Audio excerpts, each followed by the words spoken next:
Hello everyone, welcome back to Silent Hill 3. It's been a while since I played this. Been busy with Resident Evil 4 and actually I've been playing RE3 and RE7 on the PS5. Taking a look at those to see what they're like.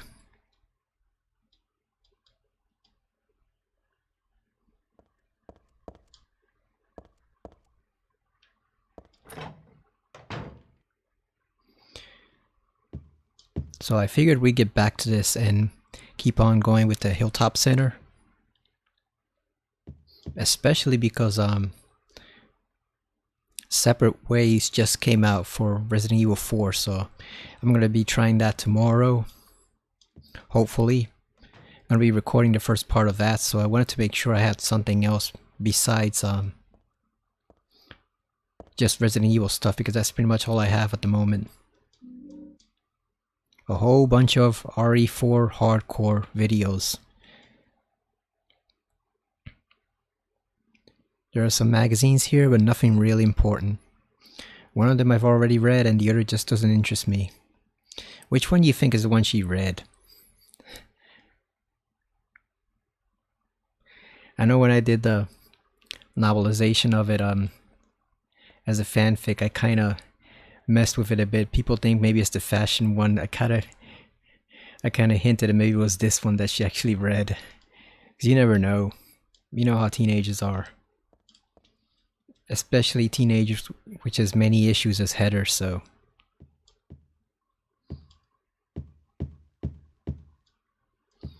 Yeah, I'm looking forward to trying Separate Ways. I don't really like Ada, which I'm sure you've heard me state 1,000 times already. That is the wrong button. I'm looking for my inventory. Cause there's 3 enemies in there. There's 2 dogs and one of those heavy guys. So what do we go with? I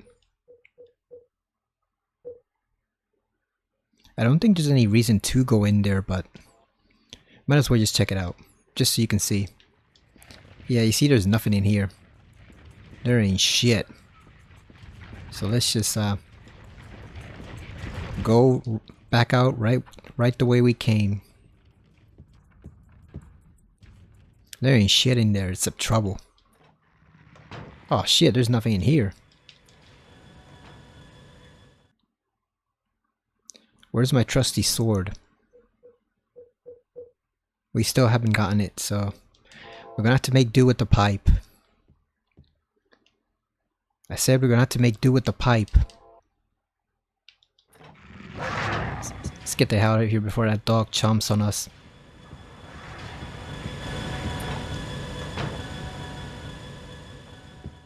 The sword should be in here, if I remember right.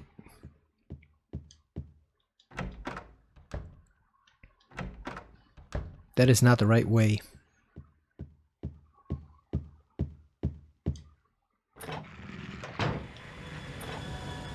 That is not the correct path. Where's the damn sword? It's in a small room with one of those heavy guys. No, this is the mannequin section. Where the hell are we? Okay, I guess we gotta go down. Or up. Probably upstairs.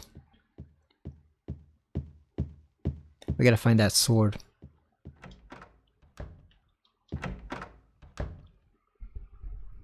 Like I was saying, I don't really like Ada, but obviously you have to play that scenario since it was part of the original RE4. It was the extra version that they added in the PS2 version, which actually looks a lot worse than I remember it. I didn't remember it looking that bad. Let's get the hell out of here. Yeah, I didn't remember the PS2 version looking that bad until I seen some images of it recently. Yeah, it really looked bad. I didn't know how bad it looked at the time when I first bought it. Because I played the original RE4 on GameCube when I borrowed it from someone at school. College. Technical college, but still, it counts, alright? It's a technical school, it counts as college, right? Anyway, I borrowed it for a couple weeks while I was sick. with a severe flu or something. I don't remember, but I played through it. It was pretty fun. I knew right away it wasn't my favorite Resident Evil, and it was never going to be, but it was pretty fun. So then when they announced the PS2 version, I immediately got to work on getting that. And I guess maybe because I was young, or because I was interested in playing the bonus material, you know, with Ada and all that stuff, I didn't realize how badly the PS2 version looked in comparison to the GameCube. And the GameCube actually looks a lot better. Jesus, does it look better than this, than the PS2 version did. Not this game, but I mean like the I forgot what they called the PS2 version of Resident Evil 4. Was it just RE4 like collector's edition or enhanced edition? I don't remember what they called it, but the GameCube version definitely looked better. Its title is Repressor of Memories. What the hell kind of title is that? I don't get this picture at all. That one got her angry. I don't blame her, since we all know what her background is, right?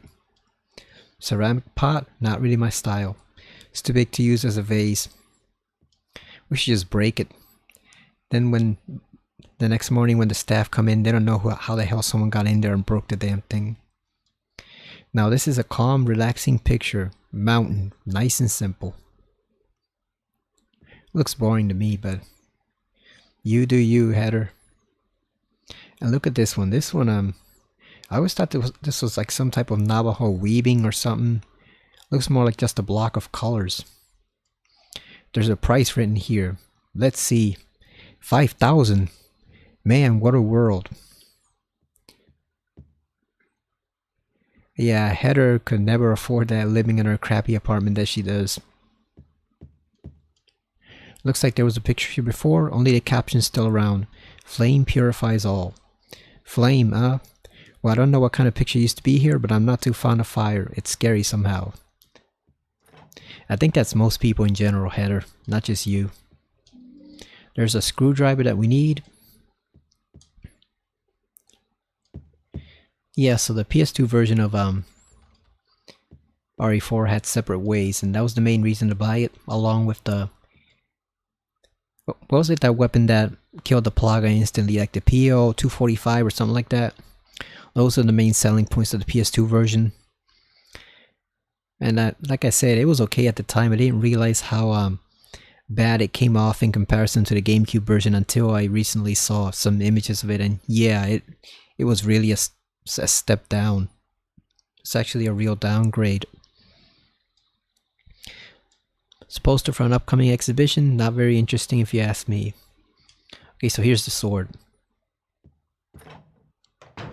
Here it is. I need a crowbar to open this crate. I'll just forget about it. Could we open it with the sword? You know, just jam it in there and take out the nails. There are a bunch of paintings here. I don't know about art. I don't know much about art, but I don't think these will be of any use. Got a katana. It's a katana, but I don't need another one of those. I think one is plenty. Too much stuff would just slow me down. Why'd she take the short one though? I would have taken the longer one. About 2 feet long, pretty powerful and easy to handle. Yeah, why'd she take the short one? She should have taken the longer one. Now this is a good weapon. It's not quite as good as it is in Silent Hill 1, where it kicks ass. Like, it's probably the second best weapon in the game, but it's still pretty good. This one doesn't move you forward the way that one does. When Harry slices with the katana, it moves him like 1 or 2 feet across, which actually helps with targeting enemies, because that way you don't have to get up close. You can just swing and gradually work your way up towards them. But this is probably the best weapon in the game. The best regular weapon. The absolute best weapon is the infinite it's the infinite machine gun. But this is probably the best regular melee weapon. It's no beam saber, but it's still pretty cool. The beam saber is kind of goofy though. Like once you get past the factor of using the lightsaber, the way it works is kind of similar to the flamethrower, where I think depending on your ranking, it grows longer and longer. So you can end up with like this huge beam saber that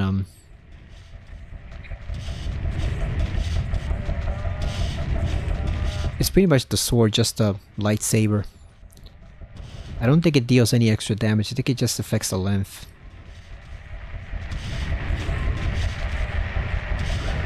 God damn, we missed. Come on.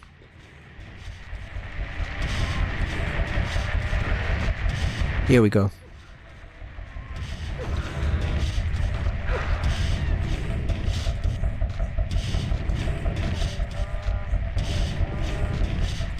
Those guys are stuck. So let's unstick them.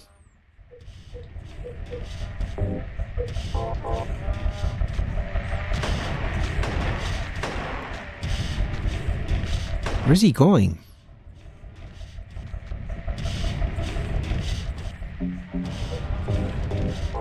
Come back here. There we go. Made mincemeat out of them. And you too. I don't think those guys knew where they were going. They were just running into the wall confused. I guess since they have no eyes, but still. Oh, hell no.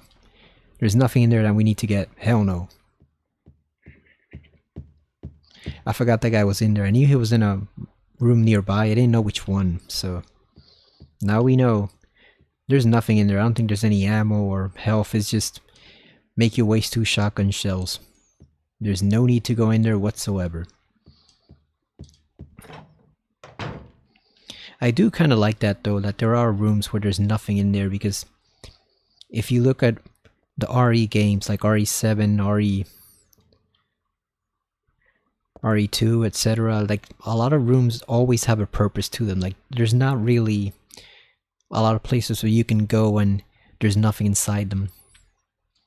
KMN Auto Parts, poster for this company. Wonder how expensive they are. And how more expensive their prices have gotten due to inflation since this game came out. The phone doesn't work. What could be wrong with it? You're in another dimension, Heather. That's what's wrong with it. This isn't the real world. Or the physical world.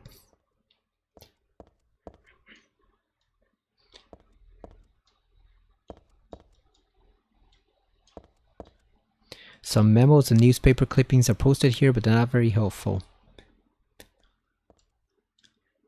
One good thing about the new generation of consoles is that in a new Silent Hill game, we actually would be able to read all these memos, and they could probably stick all sorts of nice references in there, or hints at other games and even other series that you can't really do here because of the graphics. As good as it looks, like, it does have its limitations.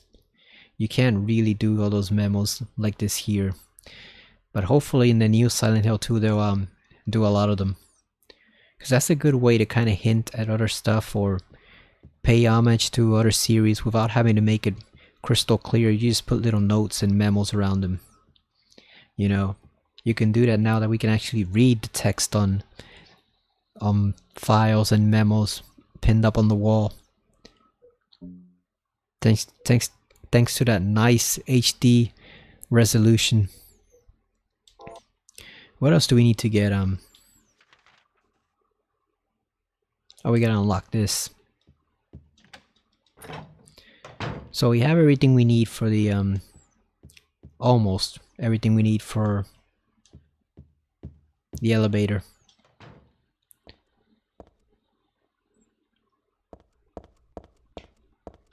I wish they let you explore every single floor, but I know that was impossible for the PS2. So if you see here, you have some stuff here too. Mall Geological Survey, Construction, Water Glass, I wonder what that is. DDAD, so I'd love to see other parts of the Hilltop Center, but unfortunately PS2 had its limitations. Suppose they could have just done 2 discs, but that probably would have doubled the development time of the games.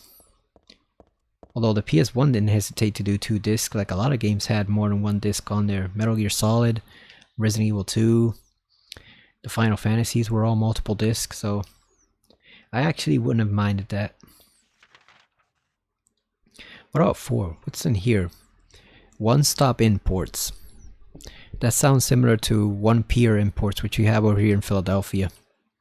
Probably an offshoot of that store.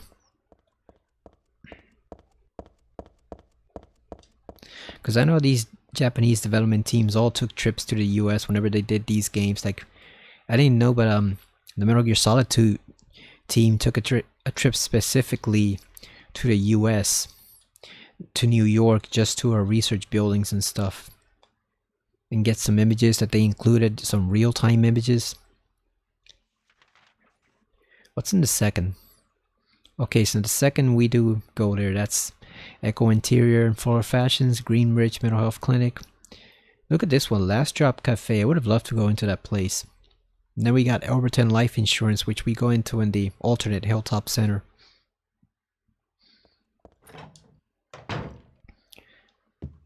And the dogs are gone. Thank God. We still need the still need to use a screwdriver.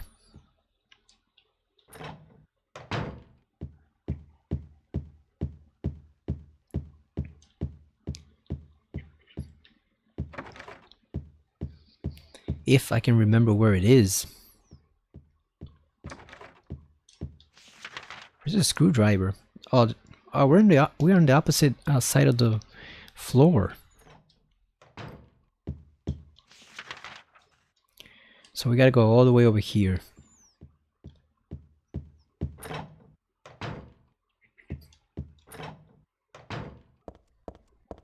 Like, did we really need the screwdriver? There wasn't anything at all here that we could use to just kind of, you know, kind of pull that drawer apart. Like, maybe take a piece of the radio or something. Did you really need a screwdriver?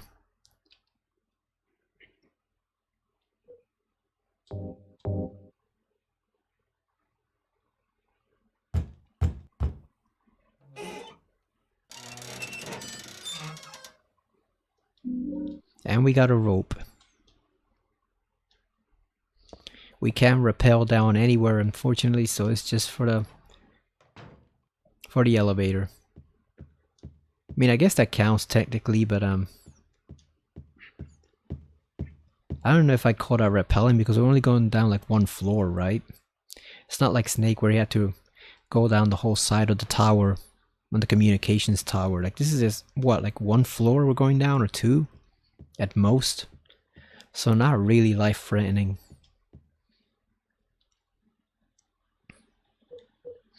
This was the first Silent Hill game, I think, to use combos, right?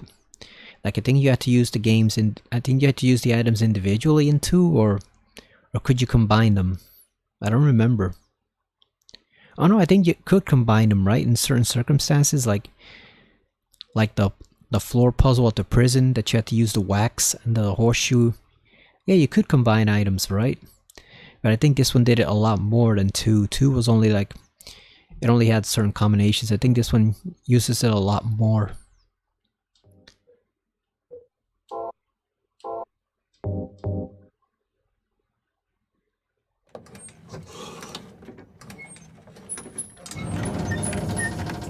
Yeah, you crank that jack header.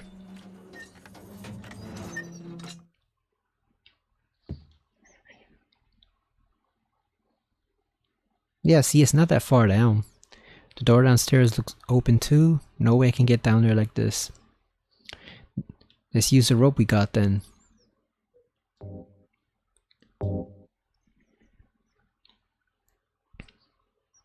Question is, why did someone have rope in their desk in the first place? Were they using it for mundane purposes, or were they using it for other purposes? Getting freaky after hours in the office building.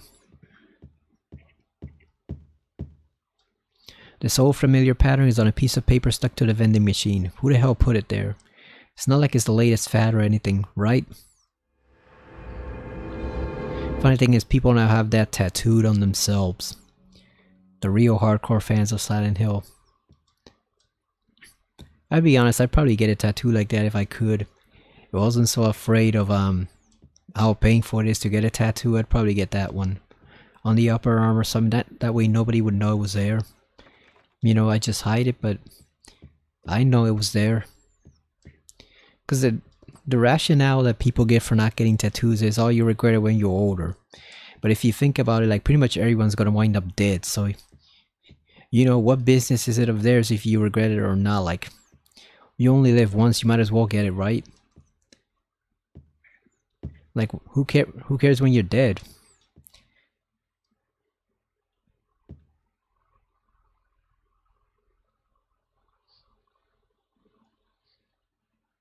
Damn, so this clinic only opens what, 3 hours? So it says AM 10 to PM 1 o'clock. So it's only open 3 hours. I'm guessing those are weekdays, right? And then it says, wait a second, it says PM 2:30 to PM 9. So is it like, does it have like two different schedules then? Like, is it morning to afternoon and then like later afternoon to 9 in the evening? That's the weirdest hour I've seen. Is it weekdays or weekends?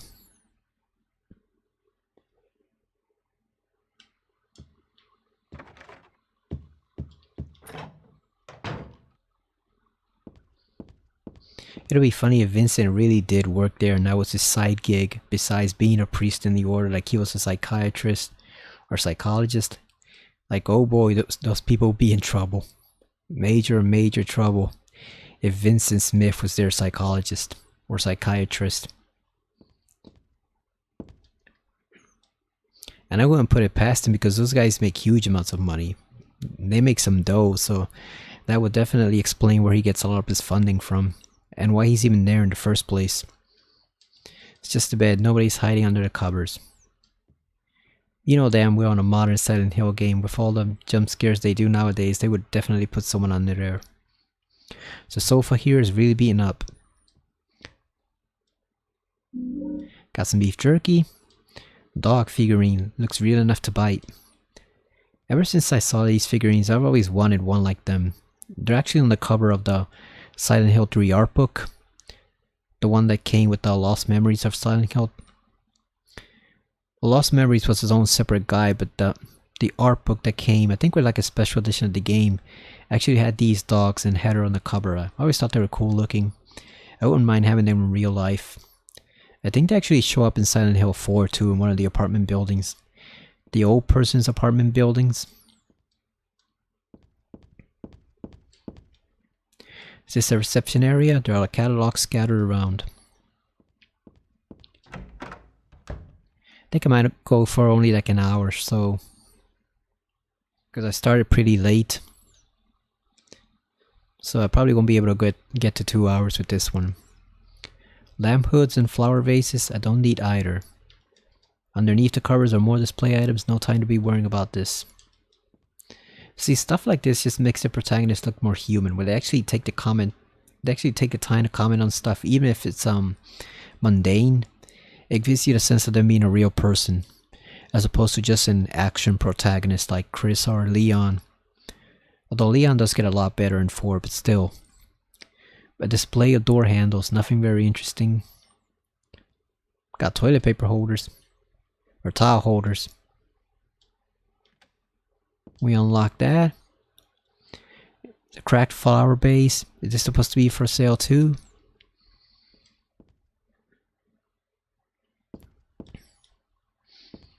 I don't know, I mean, it might be only for decoration, but I'm sure someone would buy it. People will buy anything.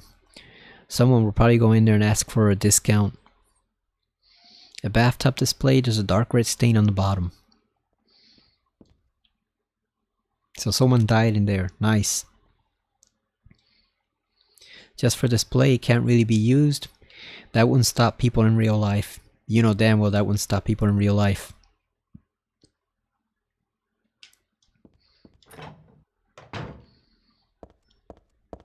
They'd use that anyway and just close the lid.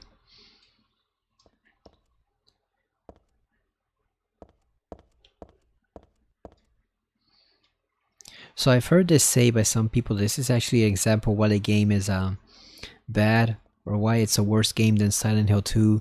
This transition here, because why does it make sense for her to just turn the knobs on those on the bathtub there, but ultimately you just gotta realize they just didn't know how to transition perfectly to the other world, so it's just something you have to excuse. It's a convenience.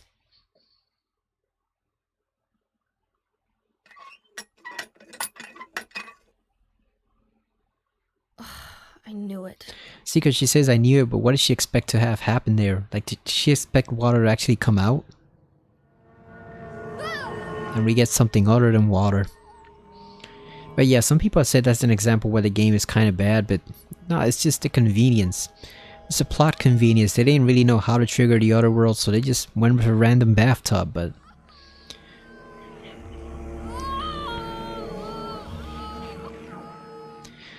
But I mean, within the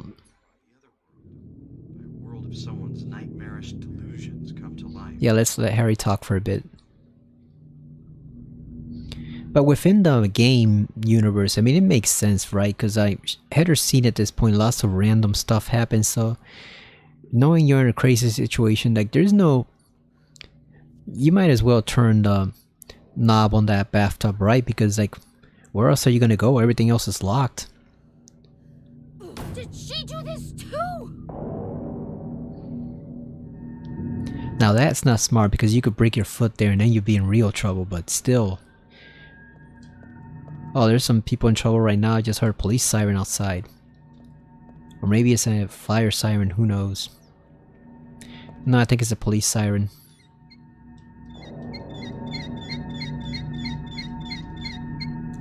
Yep, twisting the handle but nothing's coming out. Yeah, so it's just, they just wrote themselves into a corner there and they just had to figure out some way to transition over to the other world, and they chose the bathtub. Like, you gotta, it's a game ultimately, you gotta give them some type of break, right? Like, not everything is gonna make sense. I mean, not everything makes sense in real life. Shit happens in real life all the time that you don't even know the reason for it, so... You know, if you're in a nightmare, you might as well turn the handle of the bathtub, right? It's as good a response as any. I don't see what the big deal is. James does a lot of stuff in Silent Hill 2 that doesn't make sense either. Like, twisting the knob on that bathtub makes a lot more sense than him sticking his hand into a dirty toilet that probably hasn't been cleaned in like 5 years. And has all type of blood and who knows what in it. Like, come on, man. It still makes more sense than what James did. This is kind of creepy. It's nice to look at it in its full glory here, because we couldn't really see it that well on CRT TVs back in the day. And even though this one kind of blows it up almost to like a faulty extent, because now you can tell some of the flaws of the design when you're looking at it on a huge 4K TV, but still it actually looks pretty creepy even nowadays. That smile, I always thought it was Lisa's. I don't know if it actually is or not. I forgot if they said or not. I know I've used that smile on certain thumbnails for Leon's RE4 videos. We just stuck that creepy ass smile on him and made him look like a monster. That was funny. Because what else are you gonna do? Like, I really like the smiles Vash puts on his videos on the thumbnails, but I wanted to do something similar but different. And I've always envisioned Leon having this weird creepy ass smile, so I just stuck it on him just to see what it looked like, and it kind of makes him look like a deranged zombie, so I stopped doing that. The ear also is interesting because unless I'm mistaken, that ear is actually the one from George Lucas's film THX 1138. It's either that or it's really similar, but that's what it reminds me of. Because I think if the cover to that movie actually has that ear on it. And that always stuck out as a really visually interesting cover, the way he just did that. He just put the side of the main protagonist on there. Just put the side of his head and the tattoo he has on him. Got handgun bullets.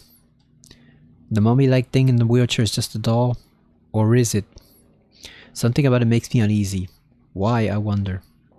Why is there a wheelchair in the office building? There's a doll in the wheelchair. I have a bad feeling about it. Then kill it. Yeah, that doll's alive for sure. But we all know who that is, right? We've played Silent Hill 1. We all know who this is, right? Who it's supposed to visually represent.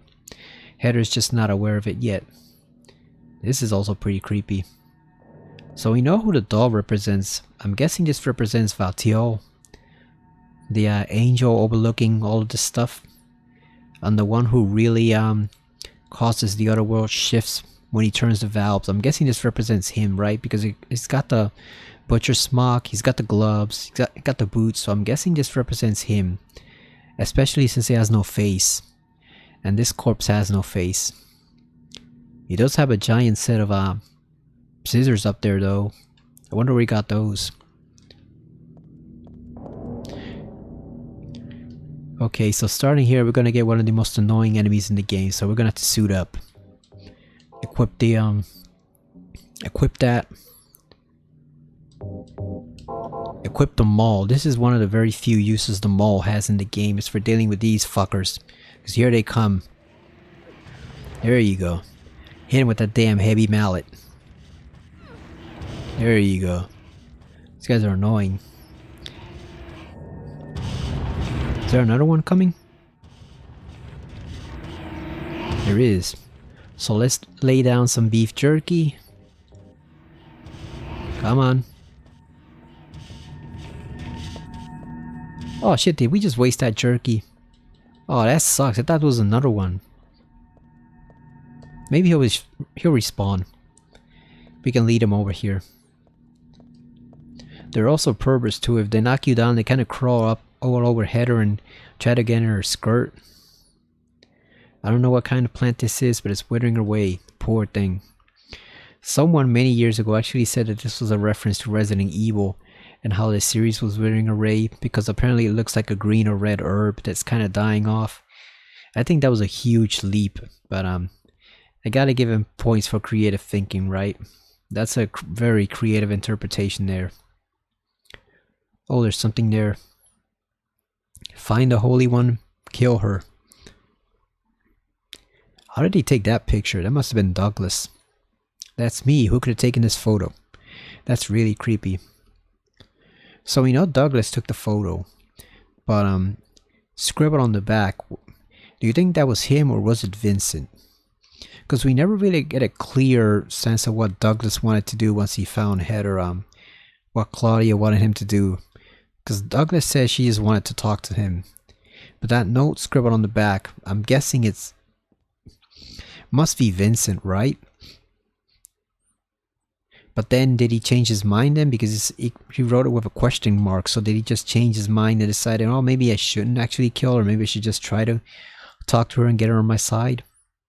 Like, what was he intending to do?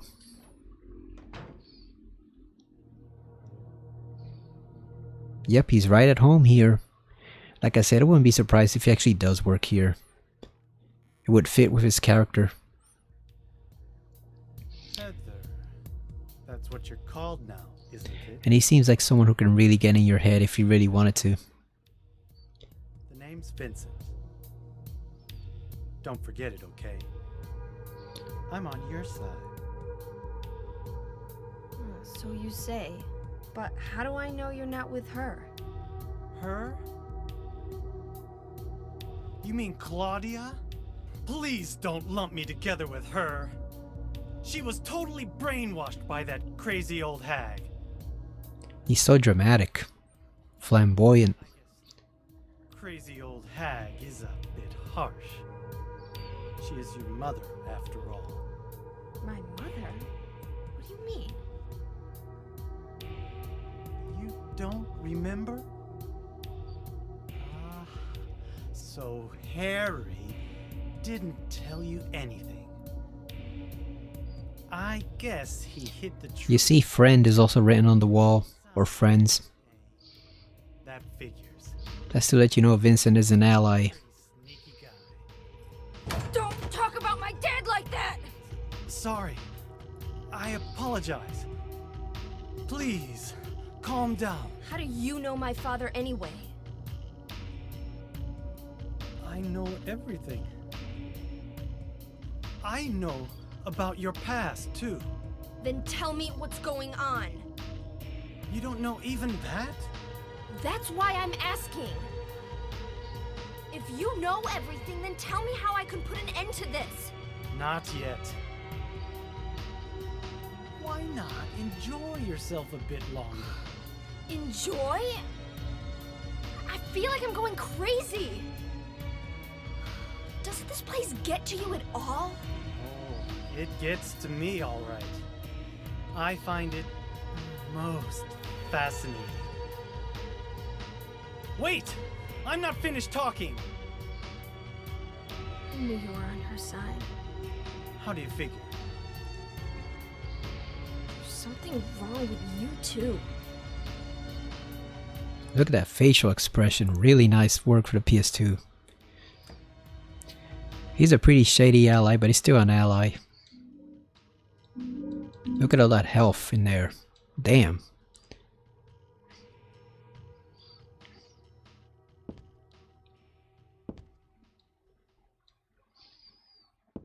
I don't need these hangers. I don't know, you could take one and go beat on Vincent with it. I don't think I'll go in this room. That weird guy's in there. Never really thought about it, but the way he kind of gets in Heather's head, like I said, it would actually make sense if he was some type of psychiatrist or a psychologist on the offside when he's not working for the order. There's a junior high school chemistry book here. When you pour diluted hydrogen peroxide onto manganese dioxide, oxygen is produced. Although oxygen will not burn on its own, it will help other things to burn. Like dolls. And people. TV looks broken, the switch doesn't do anything. I'm done with these shelves. He dresses like one too. Doesn't he, like some type of psychiatrist or a psychologist? It's like something Fraser Crane might wear. Let's try to save and hope that the screen doesn't go black again like it did in the last 2 sessions.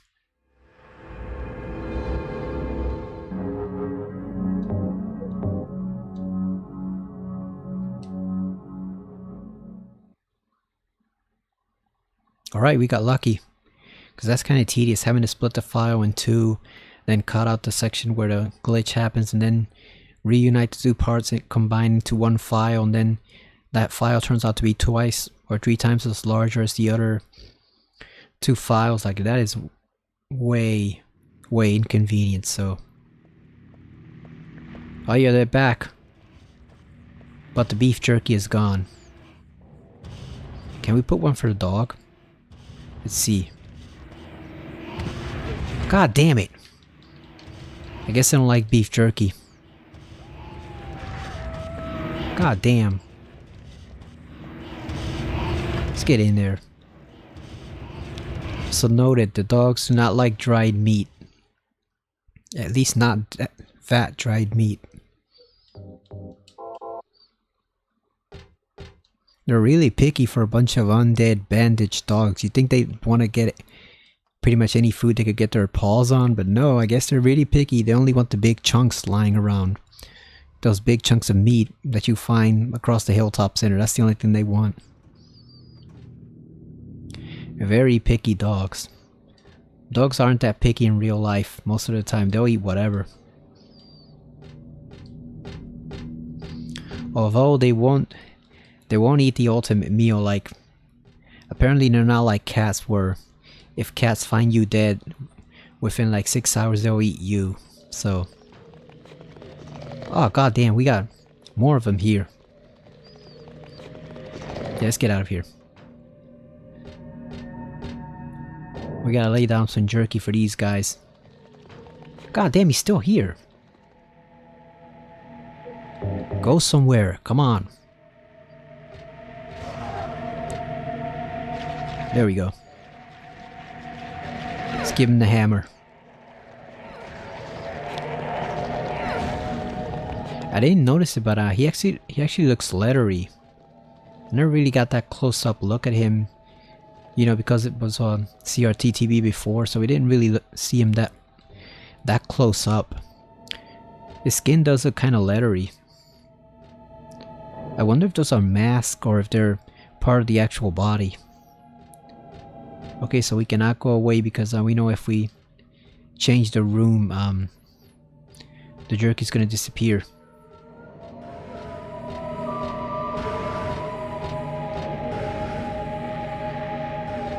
Oh shit, he chose not to bite. Let's see, can he get this one? Oh, he went for this piece. Also, why are they wearing pants? Are they supposed to be like actual humans? I wonder if there's some BDSM connotations with those guys. And I'm guessing that growl's probably the monster down in the first floor, right? The one that we can't kill. You have to kill it with a spell. Got a matchbook. Got handgun bullets. Here's a bit of headers past. No more cigarettes for me, I quit for good. I'm sure Harry made her quit.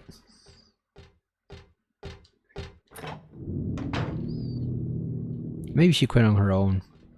Although I find it kind of funny that she would smoke knowing who she is. You know, you'd think that would be the last thing she want to do, but... oh well. Heather was a smoker. Which means she's probably smelled like an ashtray half of the time. Or at least her breath did.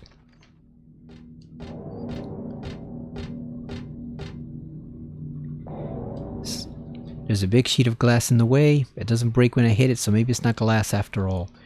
I don't know why, but the world on the other side is calling me. Looks like amber. So this is actually a really nice Session 9 reference. And this was actually the image that first got me interested in that movie. With the iconic wheelchair just sitting there, and you see on the other side like the shadows and stuff. That was the image that originally got me interested in that film. I think it's a pretty decent film. Some people don't like it because of the ending. They think it's kind of stupid. Like I know Vash doesn't like that film. He hates it. I can kind of see the rationale. I can kind of see the rationale for it because the ending is kind of a disappointment once you realize what is going on.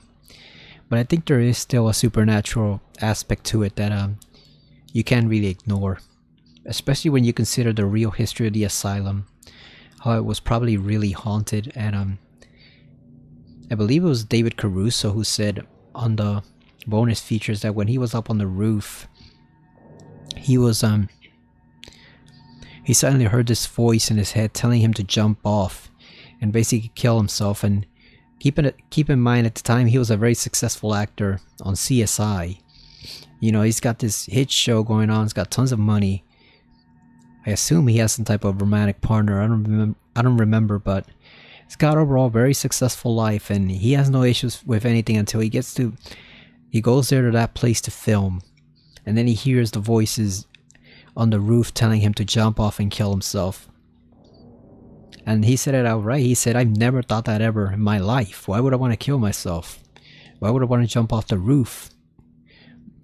And it was only when he was on the roof that he heard that. So yeah, I believe him, because it doesn't seem like something he was saying to like try to get publicity or anything. It was just really like an offhanded comment that he made on the documentary about how creepy that place was and how he started hearing things that didn't make sense or shouldn't be there. And it fits because that place had thousands of mentally ill people pass through that hospital, and some of them probably stayed there. And what's really messed up about that hospital is that they destroyed it. They tore it down because, you know, they tear down pretty much everything that's old. And they made it into several apartment buildings. Like, I think only the main building survives, and it's turned into like a condominium. So like, if you can imagine, there's probably hundreds of ghosts there from people who have died in the hospital, who are now all trapped probably in that apartment building or the general vicinity. They're all in the general area of that condominium place. Can you imagine how haunted as hell that place is gonna be? I don't know who lives there, but you're probably not gonna be able to get a decent night's sleep in that place, because I imagine that's just gonna be crawling and crawling with ghosts. The picture that was here is gone. Now it's just a caption.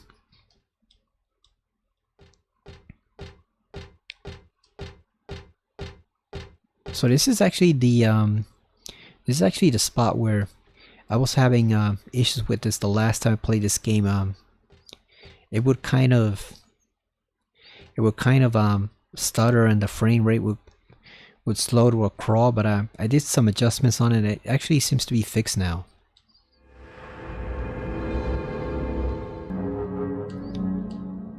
I don't remember what I had to do. I think you had to change something on the file that handles all of the changes that they made to it. All of the little fixes here and there that the amateur team put forth for the PC version, because the PC port without them is just a mess. So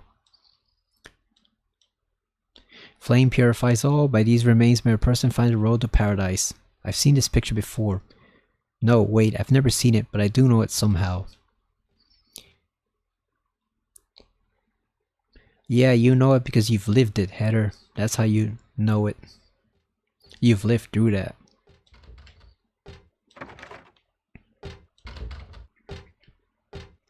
Oh yeah, I was about to ask, why can't we go through? But I forgot we gotta burn the painting. Yeah, I made some adjustments and now it seems to be running fine. Like, it's still not running super smooth, but it's better than it was before, where Heather would just slow to a crawl. It looked like she was going in slow motion.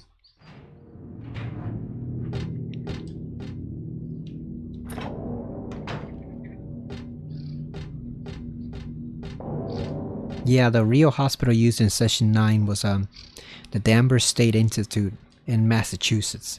And it got torn down because most of the sites, unless the Historical Society buys them and fixes them up and puts them as a ghost or historical attraction, they usually get torn down. Byberry got torn down over here in Philadelphia, and there's still tunnels underneath. The tunnels are still there, but it's heavily patrolled by police. I guess so that nobody gets hurt going down there with all the asbestos and whatnot. Which kind of sucks. I wish they'd just turn it into a tourist attraction. It would have been better off. Because right now I heard like there's a lot of homeless and cultists and who knows what in there. Oh, we don't want to go here. So it's not a safe place to be, but I wish they'd just turn it into like a tourist attraction. They could have done a lot with that. And it would preserve the history. Because there's nothing worse than a city that has no history, that it just tears down everything that's old, and all you have is new buildings with no story, no backgrounds, just boring new buildings that don't have an ounce of charm. Like, that's the worst part about a city. That's why cities are so much better in Europe, where they're teeming with charm and history, compared to our American cities where they're just boring ass bullshit most of the time. A book's lying here. Looks like a fairy tale.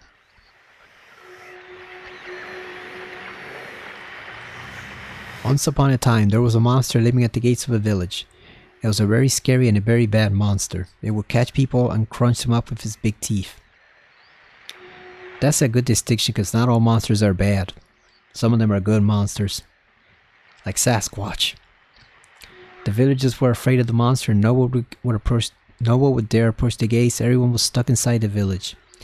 When the king heard about this, he summoned his knights. The knights eagerly rode out to defeat the monster. Ha! Take that!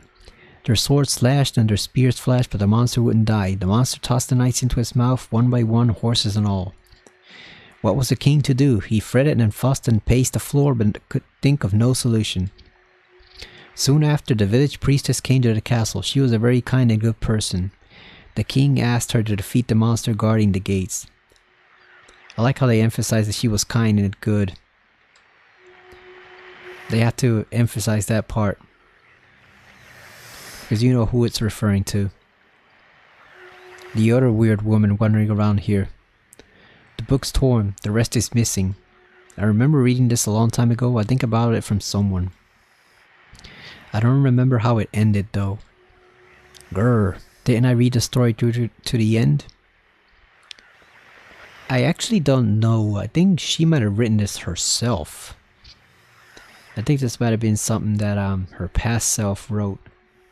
Or maybe it's something she borrowed from Claudia. I don't remember which. Oh, look at the blood spots on the wall. They're all moving. Look at the hanging bodies right there. I didn't notice these before.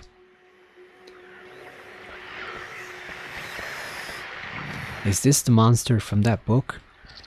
If it is and I don't watch myself, it'll gobble me up in no time. I can't tell where its mouth is though. What the hell?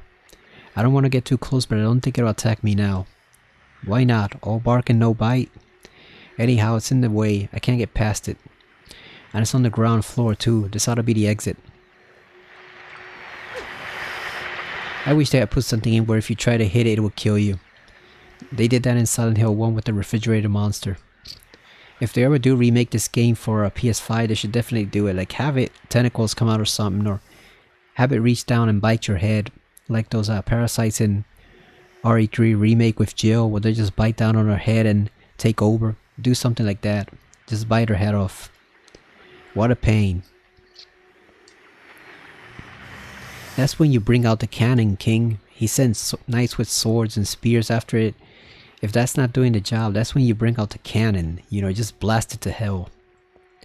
Like, come on, man. You had cannons in the 15th century or 14th century, whatever. The Middle Ages. You had cannons. You had explosives. Like, you'd have easily blown up that monster. Come on. You don't need to rely on some priestess to do a spell. Just blow it up. Just bring out this nice huge cannon on wheels and just blast it to pieces. There goes your monster. Or was this before they had invented gunpowder? Is this register broken? There's money scattered all over. The registering the cash aren't of much use to me right now. I'd still take it anyway. You never know when you might need some cash. Let's ignore this guy for now. There's a dirty glass on the counter. It looks average enough. The funny thing about that guy is if you equip the Princess Heart costume and circle around it, he starts talking to you in Japanese. No reason why, just because. There are cigarette butts all over the counter, pretty yucky but otherwise not worthy of mention. For some reason the only thing in the fridge is liver. I hope it's not rotten. Got some pork liver. All that's left is a red bloodstain and one god-awful bloody stench. Oh, did he get up? No, he's still there. Should we kill him or should we just let him be? Ah, he has the... never mind, he has the shotgun shells that we need, so... we gotta spend 2 to get 4.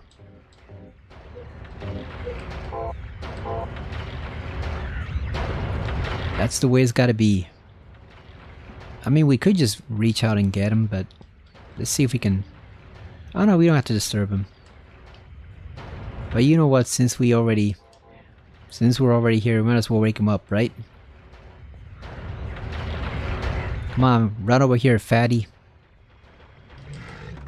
Oh, he ran fast. It only took him like a second to cross that whole distance. He's fast for a big boy. Yeah, it's kind of disappointing all this can do is just hiss at you. Like, I wish it actually had the power to kill you. Because it looks cool. It looks like it would move fast, but it doesn't do anything.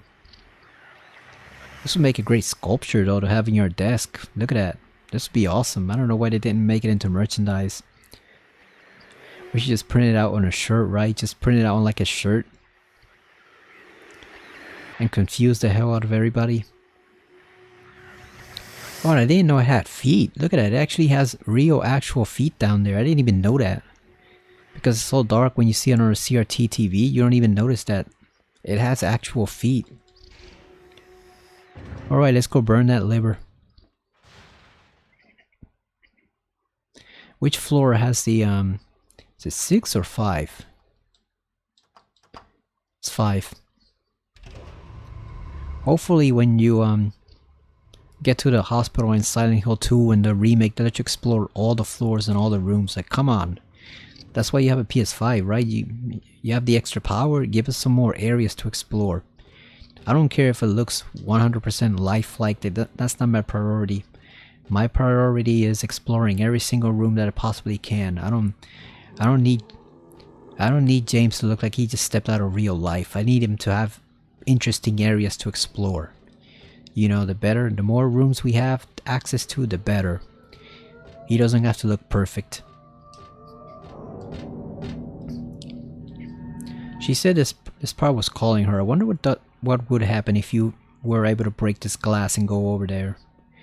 Like, would she just end up trapped in the other world forever? Like, look at that. That looks ominous right there. That area. That looks like a place you do not want to be in. I wonder what would happen if you were to go over there.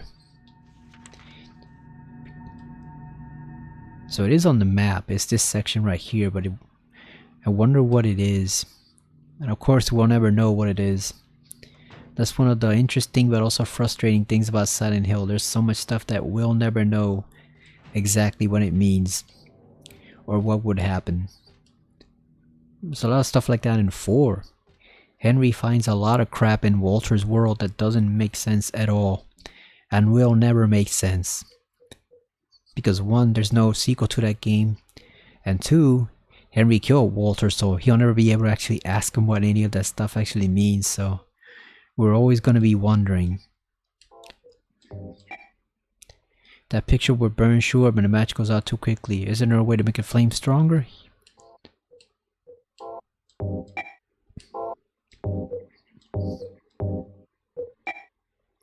I think this is going to produce oxygen, according to that book anyway, but what good is oxygen? What good is oxygen on its own?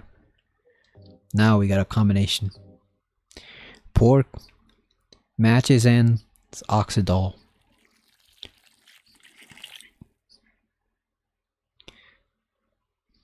You know damn well if this were released today, that would be some type of YouTube or TikTok challenge for somebody burning some useless old picture to see if it really burns that quickly. You know that would be that. You know damn well someone would do that and post it on the internet as a TikTok challenge. How quickly does the old painting burn? And of course then you'd have some dumbass who would really fuck up and burn some painting worth hundreds or thousands of dollars. He would put it in the challenge for 15 seconds of fame, and then his family would be pissed at him and the art world would be pissed at him for burning a painting for such a stupid reason. You know totally that would happen. Absolutely. Here's Lisa's smile again, and also the ear from THX 1138. It sucks what happened to Lisa, because that never sat well with me, the way that it's implied that she's still basically stuck in the town because of what she did and what happened. But what did she do besides just take some drugs and get manipulated by Kaufman? Like, that's no reason to get stuck in purgatory. Maybe it's her own guilt that's keeping her there? Or is it the asshole who's hanging from the rafters and manipulating the other world that's keeping her there? Valtio? The sicko who plays with all the nurses in the game? Maybe it's that guy who's keeping her there? But yeah, it just sucks that the second most decent person in the first game, you know, the best is probably Harry, but then Lisa's a close second. It just sucks that she ends up stuck in this town in the afterlife because of what happened to her. She wasn't even responsible for that. She just got taken advantage of by some sick old man. What might this be? The rest of that fairy tale I read earlier?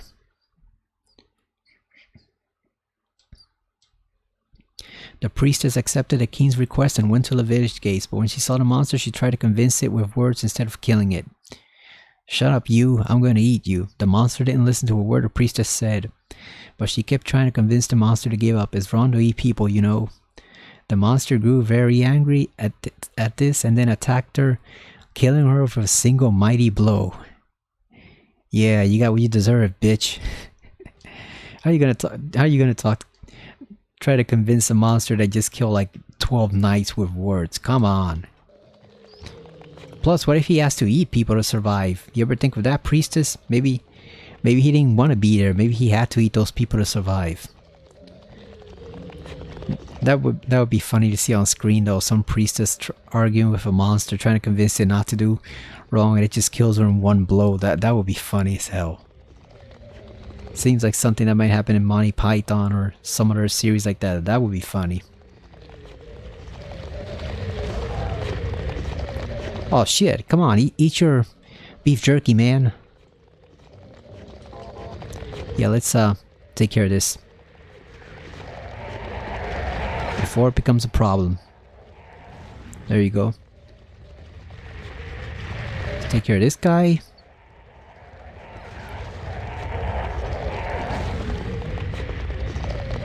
You think any of those guys are referencing Vincent? Like maybe he wears a gimp suit or something like that when he's getting freaky on his off hours. Maybe to represent him. The sword is equally good at well, almost as good at killing them, but I think the hammer feels a lot more satisfying. It's got that oomph that the sword doesn't have. Their sword is good for the nurses though. You definitely want to use the sword against them later on.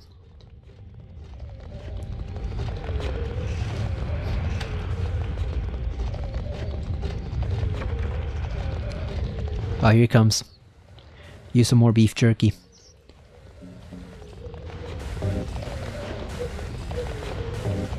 It's meant for dogs, so I think I'll pass.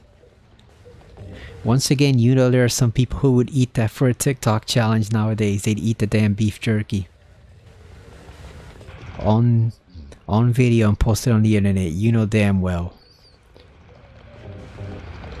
And there are some people who, if they were stuck in this situation, like Heather is, would still eat it anyway, just for a snack.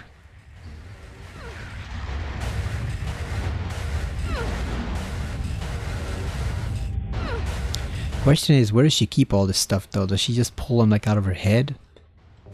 She's got hammer space. That's what they call that space where like Bugs Bunny puts all his weapons, right? The cartoons.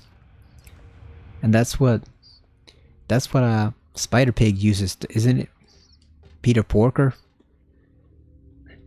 Yeah, you can totally see this guy now that we got the brightness set up there. And in the first, when you first play this on a CRT TV, it catches you off guard because it's so dark you can't see a damn shit here.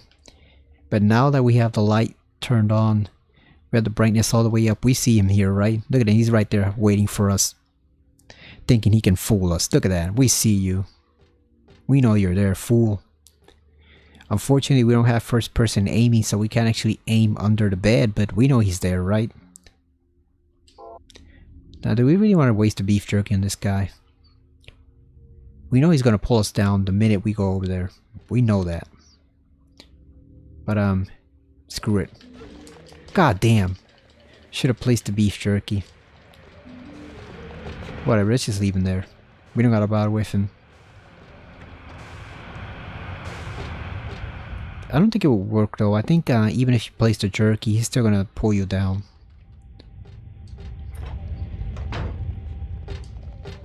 Now this coming up is a cheap, dirty trick because you see here there's nothing.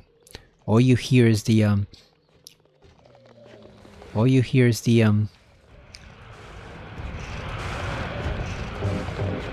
slurpers coming this way. But of course, the minute you cross that path, you're gonna get dogs behind you. And they come out of nowhere. It's like they come through the fence to bite you. And there's nothing you can do. You don't even see them until they're actually there. Come on, man. Waiting for you. Aw, oh, damn, you went away. I don't want to go over there just yet because I know the minute I do, the dog is going to come through the fence. And then you're going to be stuck with one in front of you and one behind you. Come on.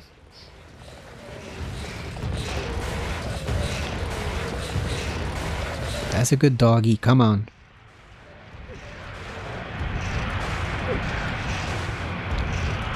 Imagine if they sold plushies of this guy. They sell plushies of Pyramid Head. I bought one for $34 or $32, I forget which, but yeah, I got it from Fangamer. So they should make a plush out of this. It would look really nice. Now don't let your guard down because, as I said, there are actually dogs that are coming. They're gonna come here the minute you pass this little area right here. I don't know where they come from. I assume they come from this hole right here, but you don't see them, but they are there. There they are. You hear the radio start up again? It just came out of nowhere. Got a silver coin. The lamp's shining on some old silver coins I know I've seen before. I got one earlier, so I shouldn't really take any more. I mean, I'm no thief. I might act like one now and then, though. I wonder what she steals. Damn, those are some huge dollars. Look at that. Looks like they're the size of Heather's hand. Nowadays, you'd actually have some crisp, detailed dollar bills on that table. There are your standard coins and bills over here. Of course, it's not like money might not come in handy, and it goes without saying that it would be nice to have. But I think I'll pass on it anyway. I don't know, I'd probably take it. No one's gonna know that you're there. And even if they do find it missing, how are they ever gonna suspect that someone stole it from another dimension? I just take the money. You never know, you might need it. Look at this blocked off here. I wonder why. This other world is actually a lot more creepy and unsettling the first few times you play it than Silent Hill 2's. It's funny, for all the people say that Silent Hill 2 is one of the scariest games ever made. A very scary video game, but actually I find the other world in 3 is a lot scarier than Silent Hill 2. Silent Hill 2's other world is mainly depressing. And I don't know why, but for some reason the cult-inspired games tend to be a lot more horrifying. You know, people whine and bitch about the cult and how lame it is or how cliche it is and how the series would be better off without it. But without the cult, you don't actually get terrifying places like this. And in fact, without the cult, you don't get a series, period. Because Silent Hill 2 would not have existed if not for the first game, Silent Hill 1. So, without the cult at the center of the storyline, you actually don't have anything in the series. The second game never would have been made. The fourth game never would have been made. That Shattered Memories game that pissed everyone off so much because it gave them exactly what they wanted. A purely psychological horror game where you don't fight, you just run. That's what they asked for. That's what they wanted. To imitate games like Outlast, and that's what they gave them. And what do you know? People hated it. That game wouldn't exist if it were not for the first and the third entry. So if not for Silent Hill 1 and Silent Hill 3, you would basically have no series at all. Nothing. Zero. Zip. Resident Evil would be the undisputed king of survival horror, and it never would have had competition except for Fatal Frame. So like, it's funny, as much as people claim to hate the cult and wish that it had gone away, it's pretty much the heart of Silent Hill, pretty much. It's the lifeblood of the series. Without that cult, you actually don't get most of the horrifying environments, enemies, or games. All you have is a big fat pile of nothing. Because even the second game references it several times. I mean, even at the very end, when James is finding the 2 pyramid heads, what do you have on the floor? The damn seal of Metatron right there on the floor. So, and of course, the 2 history books also talk about the cult. So, like, it's never gone away. It's what distinguished the game from Resident Evil in the first place. Resident Evil is all biological, B-movie horror, zombies, genetic monsters, stuff like that, mutants. And this was the Stephen King type of horror. Cults, occult rituals, demons, demonic monsters, stuff like that. So it was intentionally created to be a contrast to Resident Evil. The last thing you want to do is turn it into some purely psychologically driven game that is not going to have any combat, no supernatural things in it, and is easily explained at the end. Like, that is just the worst path to take for the series. Sorry for going on that rant, but it just pisses me off when I see people ignorantly claim that the only valid Silent Hill 2 game is the second one. And that's what the series is all about. Inner demons and guilt and stuff like that. No, the series is about actual demons and monsters in addition to all that stuff. Silent Hill is a place that's pretty much the Twilight Zone. Anything happens there. You can meet the devil, you can meet the ancient god, or you can meet a devil that came from your own mind. And there's no explanation for it, and there's no rhyme or reason. There's no pattern. It's just sometimes you'll run into an actual demon, sometimes you'll run into a demon that you created out of your own mind without knowing it. And there's no way to tell which is which sometimes. And I like it that way because it makes it much more interesting. It's just, oh, it's all in his head. Oh, it's all in her head. It's all constructs by the town. There's nothing supernatural about it. It's just all psychological. Give me a fucking break. Like, What is this, David Lynch? Come on. And even David Lynch does occasional supernatural stories. He did that whole film, was it Mulholland Drive? Is that the one where... Big spoilers for Mulholland Drive if you haven't... No, it was Lost Highway. It was Lost Highway. A big spoiler for Lost Highway if you haven't seen it, but skip ahead. When I touch the vending machine, that's when I'll stop talking about it. So if you don't want to be spoiled for that movie, skip ahead. But basically, the guy is in hell. That's pretty much what it is. The guy is in hell the whole movie, and he doesn't even realize it until the very end. So yeah, David Lynch does supernatural films too. It's not just all psychological bullshit and like Eraserhead. There's something written on the wall. Thus one's life turns to riches. What was a bag of silver coins is not a number in a book. Yet faith hath no price. But do people know this? Not in the real world, because in the real world churches charge you for your faith all the time. That's how they stay active. They rip off people and beg them for money. Like beggars. Okay, as you can see, I'm touching the vending machine, so my little David Lynch rant is over. You can safely turn the volume back on. Just a plain old vending machine. This one is selling canned drinks. Come to think of it, I ain't kinda thirsty. I'd feel weird drinking anything sold in a place like this, so... Once again, I'd probably drink it. And when I did a fanfic novelization of it, I actually did have her drink it. Even though it was a certain other character that we all learned about in like 20 minutes, but I did have the protagonist actually drink one just to see. Just, you know, to have her be a bit more weird. Because I totally drink one of the drinks from this place. Because why not? I mean, you're gonna die anyway, right? You're probably screwed already. Might as well drink an actual soda from here and see what happens. Maybe you'll gain some superpowers. Oh, there's a frame rate slowing down. Yeah.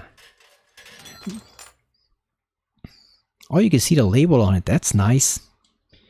Elberton Life Insurance. Yeah, let's get out of here because you can see this vending machine is causing slowdown. I did not know that would happen. Why does it cause slowdown?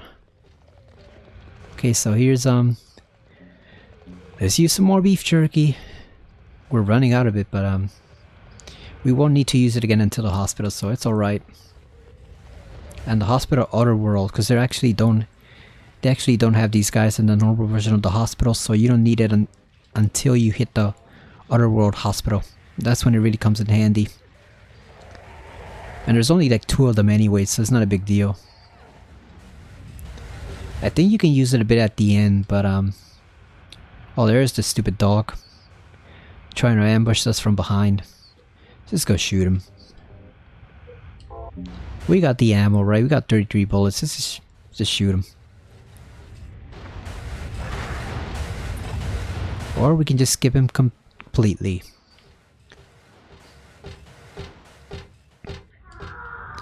A bulletin board's falling down here. There's nothing useful written on it. What were we picking up again? I forgot. Oh yeah, we gotta go over to the life insurance building. We need the final piece of that fairy tale to kill the monster. I forgot. Where is it?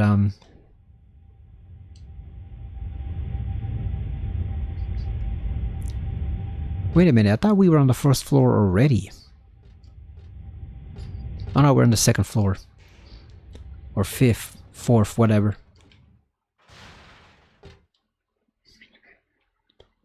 Here we go, let's go to floor 1.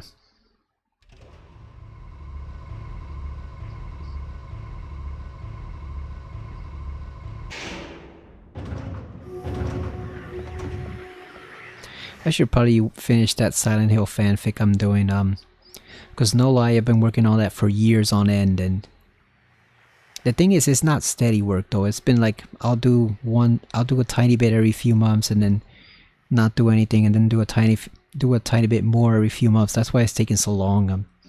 I'm sure most of the people are just giving up on it being complete, but I never intended it to be that long or take so long. It's just, I would have periods of years where I didn't really write. I've been having one the past few months where I didn't feel like writing anything, so unfortunately what happens is that stuff gets delayed. And you also tend to lose your talent if you go too long without writing, so that's a problem too. Like, I would never claim I was the world's best fanfic writer or anything, but I was pretty decent at one point, and then it's just, you forget how to write compelling scenarios, you forget how to properly translate stuff from visual like this, TV, games, into actual, you know, fanfic. You just forget how to properly express the written word when you don't do it for a long time. And that's a huge problem. Writer's block can quickly become permanent if you let it. Well, that guy's still there, but we don't need to go over there. It's the opposite end. Should probably take off the bulletproof vest too, because we don't need it anymore. There's no more enemies.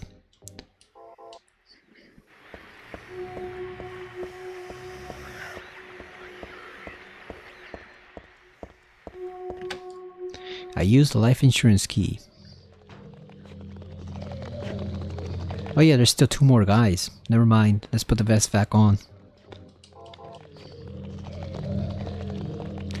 I heard Separate Ways is actually supposed to be 5 to 7 hours long, which is kind of surprising because some people are expecting it to be 2 or 3 hours long, because that's what the original was like. I think it was like 3 hours long. I've heard it's actually up to 5 or 7, so that's pretty surprising. But I guess that's good, right? We're getting our money's worth for that $9.99. And we're getting the Wesker and Ada characters too for mercenaries, which should be fun.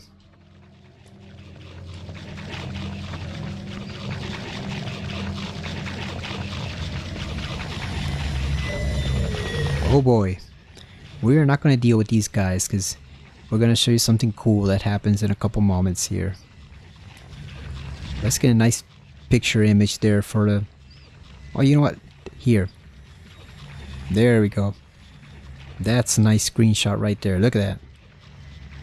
That looks epic. We can use that for the video. Alright, let's finish off this stupid ass fairy tale. Wonder what's at the bottom of that pit. If you just jump down there. It's just some endless pit that goes on for miles. The end of that fairy tale. The king and his people shed tears at the death of the kind priestess. God took pity upon them, and granting their wishes, healed the priestess.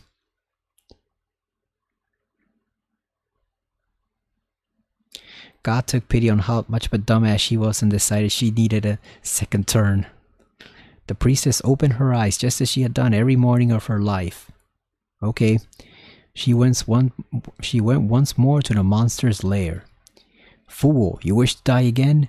No, this time it's your turn. The priestess had come to defeat the monster once and for all. Now there was the monster's mistake. He should have struck again and killed her immediately. Don't give your enemy time to negotiate.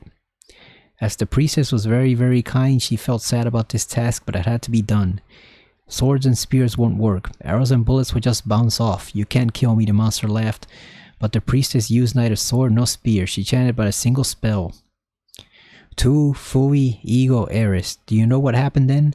The monster let out a huge cry and then died and vanished. Thus the villagers were able to use the gates once more. Everyone lavished their gratitude upon the priestess, and they all lived happily ever after.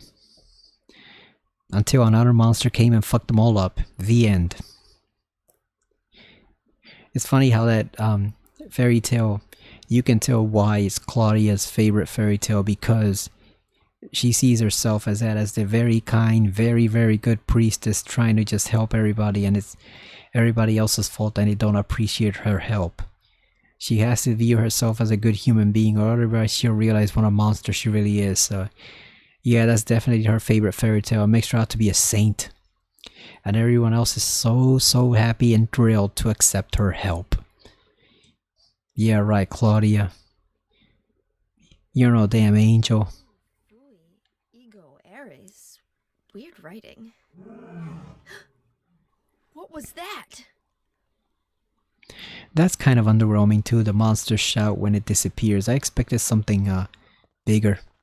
Should have been like this huge roar or something, not just like this moan that echoed across the floor. And one cool detail is you see now, all the monsters are gone. You see it eliminated those guys. It eliminated the monster over there, and if you go up top, you'll find it eliminated the other monsters too, so they're all gone thanks to that spell.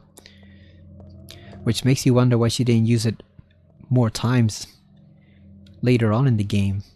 I guess it only works on this one area pretty much, I guess. Like that's part of the town's plan for her. I guess it only works in this one spot. Because otherwise she could have just wiped out all the monsters in the town with that one spell. And it's gone. It also makes you wonder if the villagers had that monster at the gate, why didn't they just go around it? Like, is that seriously the only exit in and out of the village? You couldn't have just gone around the monster? It can't be that large.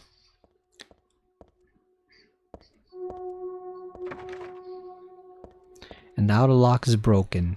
I don't think you can go back. Let's see. I push the button, but nothing happens. I guess this elevator isn't working. Yeah, so they don't let you go back up, but in theory it should have eliminated all the monsters in the building, so let's proceed further. Oh, that bright white light there. Last Drop Cafe. So are we actually at the cafe or not? I don't have a map of this area. I think I've had enough of that gross building. I'm going home. My house is really close to here. It doesn't look that bad from the outside, Heather. It's a sign for a cafe. Oh, that's the one I was just in. So it was the cafe. Alright, so we did see it. We saw a twisted version of it, all warped by the other world, but we did actually see the cafe. Here's the wall from Silent Hill 2, conveniently blocking your way. My apartment is the other way. It's funny how she says, I've had enough of that gross building, but if it's still all dark and nightmarish inside, then obviously something's still seriously wrong. Like, is it really a good idea to go home under this circumstance when you know there's a literal living hell right inside of that building? Like, aren't you the least bit worried about what you might find at home? Alright, now we can actually take off the bulletproof vest.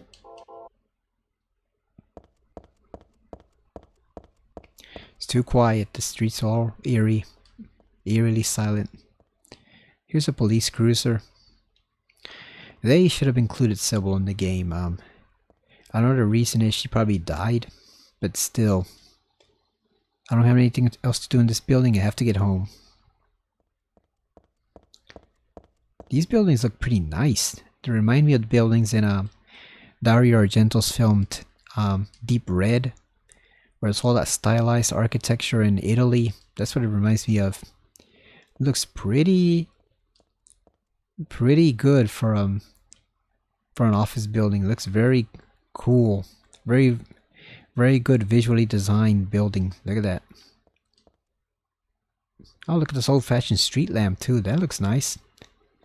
Yeah, these buildings do actually look a bit like the ones in Deep Red.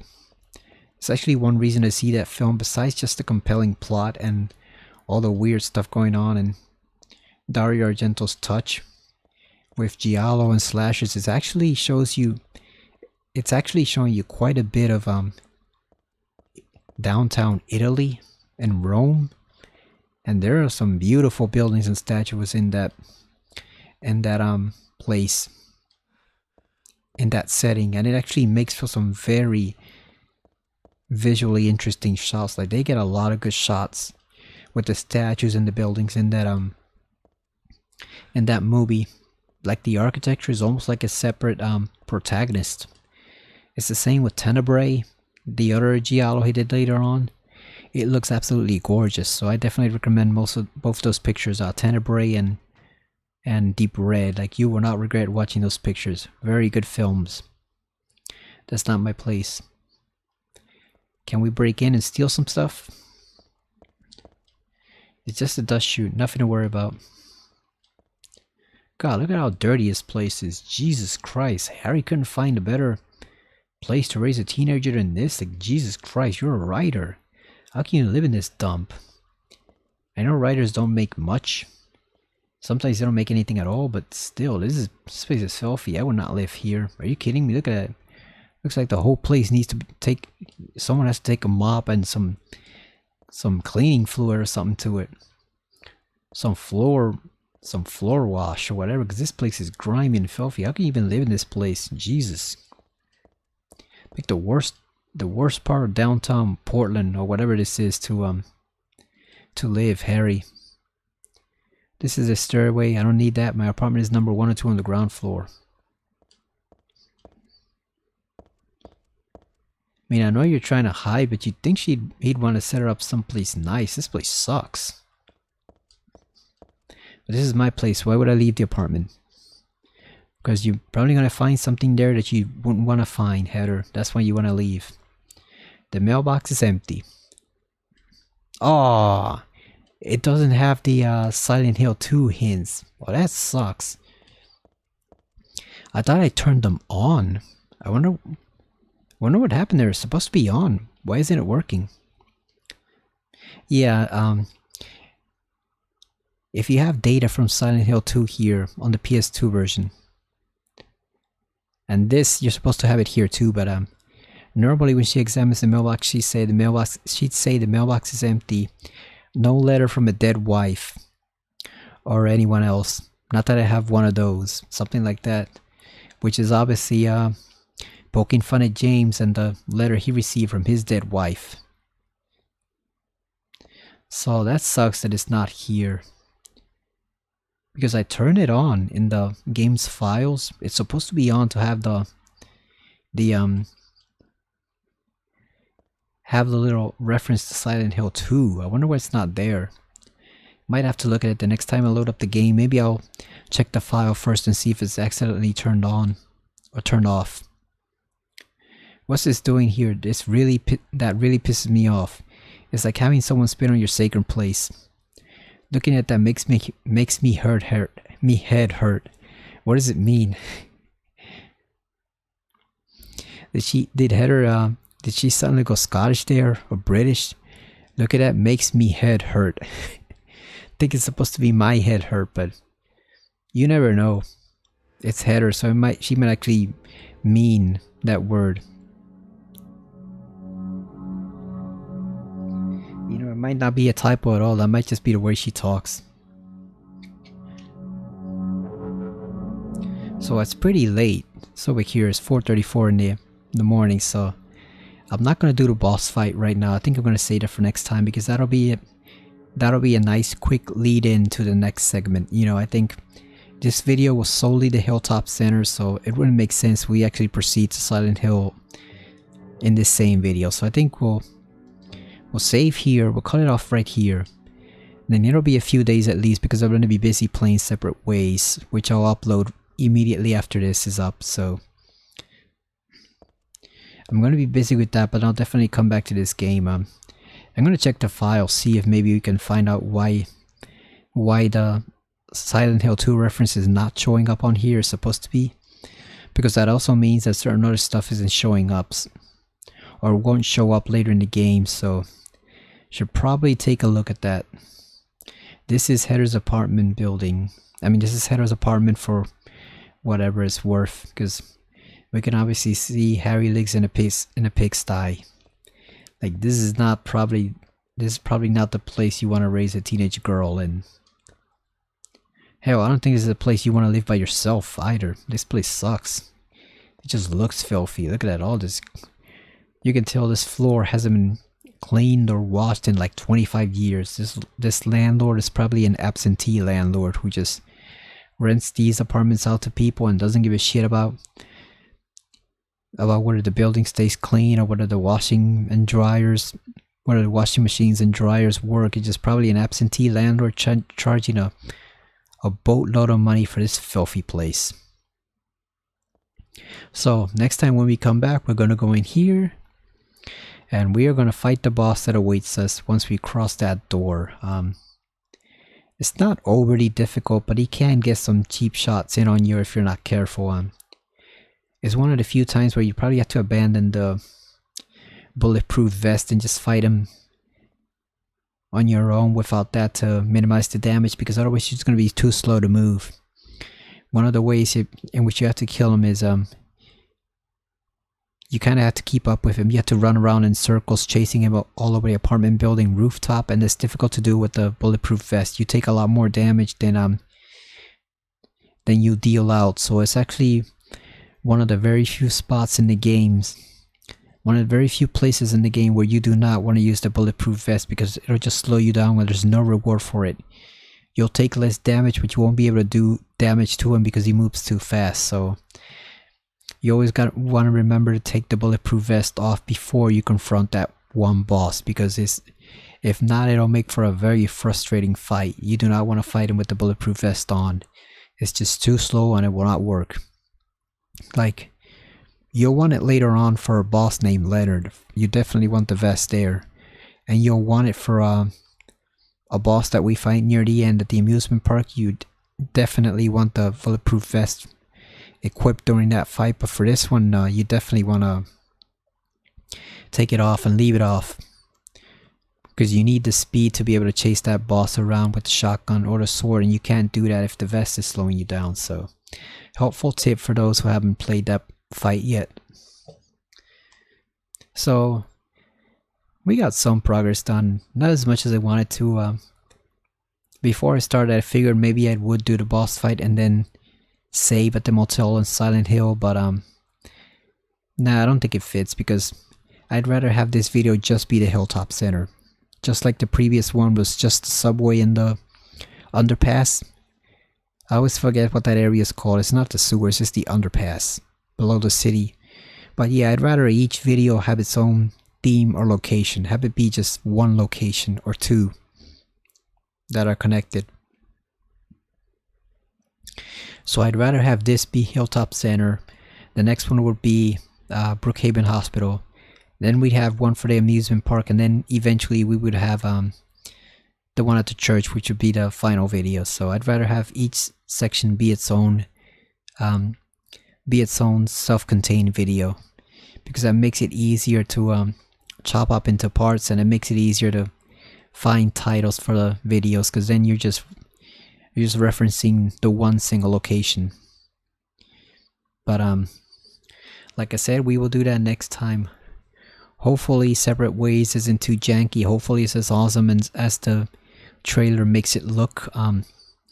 After this, if I'm able to, I will probably do Silent Hill 4, because I actually really like that game, despite it being kind of frustrating to say the least. But I actually do think it's a good video game. It's not the best Silent Hill game, and it's probably the least or the worst of the original 4 games, but it's still pretty decent compared to some of what we gotten in horror recently. Like Jesus, compared to Outlast and compared to stuff like Soma and what was that other one? Amnesia, whatever, is that what it's called? Compared to those games, Silent Hill 4 looks like a fucking masterpiece. It looks godlike compared to that shit. Jesus. The games where you do nothing but run away and hide the whole game. Got no weapons, got no useful items. You just run away and hide the whole game, and that's pretty much the video game. And the plot is stupid too. I hated the twist in Outlast. I hated it. I hated it utterly.